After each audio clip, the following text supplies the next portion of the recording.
Maintenant, cette activité pour nous, ce n'est pas une petite activité. Parce que on vous a invité là-bas en tant que membre du club scientifique. Pour nous, ce déplacement, Inch'Allah, va peser pour votre avenir. On a voulu ce matin vous envoyer un message. Vous êtes des élèves. Un élève, il vient pour étudier, pour conquérir le savoir. Chaque fois qu'on vous appelle dans le but de conquérir le savoir, répondez présent. Ne négligez pas ce déplacement. Il y a des élèves qui peuvent penser que oui, c'était un déplacement, c'est du folklore, tout le monde parle, je parle, véhicule, on se défoule. Non, non, non. Il ne faut pas comprendre comme ça. Si c'était une autre activité, on ne vous aurait jamais autorisé à rater des cours. Parce que en y allant, vous avez raté des cours. Mais vous êtes partis, je répète ça, dans le cadre du club scientifique. Eux, ils sont en train d'organiser 3 journées. Le 8, le 9 et le 10. Et Dieu sait que pour nous inviter, il y a d'autres établissements qui voulaient partir. Ils ont refusé. Ceux qui ont organisé ça, c'est l'UAM, l'Université Amadou Mahtar Mbow, avec Force N. Nous, la personne qui est là-bas, nous avons 2 partenaires, M. Mbouy et M. Faye. Donc, ils ont sélectionné des lycées. Parce que notre lycée est considéré comme l'un des meilleurs. L'année dernière, nous avons eu 10 élèves en S1. Tout le monde est passé d'office. Il n'y a pas eu de deuxième tour. Il y a beaucoup de grands lycées. Il y a beaucoup d'autres grands lycées. Ils avaient en terminale S1 7 élèves, 6 élèves. Le lycée Kennedy, l'année dernière, il n'avait que 3 élèves en S1. Il y a 2 ans aussi, notre équipe de génie en herbe, l'équipe était composée de Aïssatou Thiam, Ouley Dem et Abdou Baye. Cette équipe a remporté la coupe de génie en herbe du scientifique. Applaudissez, c'est ça. Maintenant, c'est cette belle réputation qui fait que lorsqu'il s'est agi de coopter des lycées, on nous a cooptés. D'accord? C'est pourquoi vous êtes partis là-bas. Je ne sais pas qu'est-ce qu'on vous a dit, mais moi, si j'étais parti là-bas, c'est ça que j'aurais dit. Vous êtes partis là-bas pour aimer la science. Oui. N'est-ce pas? C'était un peu ça. Oui. On vous a amené là-bas vraiment pour que d'ici les années à venir, ceux qui sont à est-ce que vous sachiez que vous êtes sur la bonne voie. Le gouvernement, moi je parle au nom du gouvernement, je suis le représentant du ministre ici du gouvernement. Je participe à des séminaires, on me dit toujours, répète ce qu'on vous dit. Un pays, ça n'a déplaise à M. Diouf qui est un prof de français, mais le français est enseigné partout, même dans les CDS. Un pays ne peut se développer que par les filières scientifiques. Tous les problèmes que vous voyez chaque jour, pourquoi d'ailleurs on dit que c'est un pays sous-développé? Mais parce qu'il y a des défis scientifiques que nous n'avons pas relevés. Par exemple, le Sénégal, pourquoi c'est un pays sous-développé? Parce que chaque jour on voit des gens qui sont malades, qui ne peuvent pas se soigner. Quelqu'un lève le doigt, pourquoi? Pourquoi il y a des malades qui ne peuvent pas se soigner? Levez le doigt, quelqu'un. Levez le doigt, évitez de parler. Pourquoi on est malade, on ne peut pas se soigner? Allez-y. C'est tout. Il n'y a pas suffisamment de médecins. D'ailleurs, si vous allez en première, on va vous étudier ça. Dans le développement, il y a ce qu'on appelle des indicateurs au développement. Si vous allez dans les pays développés, c'est un médecin pour 50 habitants. Au Sénégal, c'est un médecin presque pour 1000 habitants. Si vous allez dans beaucoup de villages, dans beaucoup de campagnes, il n'y a pas de médecin.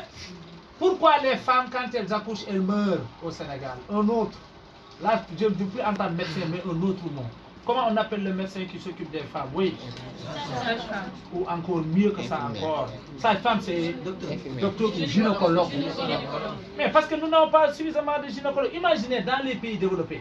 En France, quand une femme tombe enceinte, même le gouvernement peut lui donner un gynécologue pour la suivre.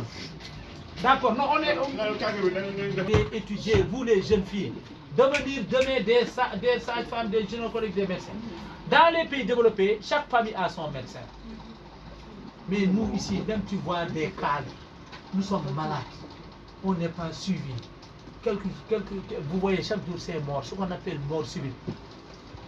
On dit, pourtant hier on l'a vu ici, il était avec nous, il n'a rien, il est mort. Mais quelqu'un qui n'a rien ne meurt pas. C'est parce que nous sommes malades et nous ne savons pas que nous sommes malades.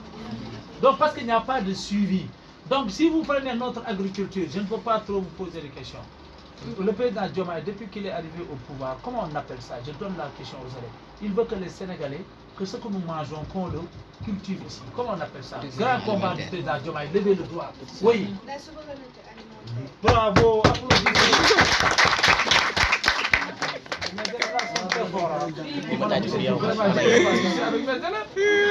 Diomaye, il dit, le Sénégal importe trop de riz. Ça nous fait 1000 milliards de CFA par année. Maintenant, Diomaye, il dit que le grand combat, il faut remporter le combat pour la souveraineté alimentaire. Pour la souveraineté alimentaire, il faut des agronomes, des écoles de formation, il nous faut des tracteurs, des machines, il nous faut des insecticides, des engrais. Hier, j'ai regardé la télé, regardez toujours la télé.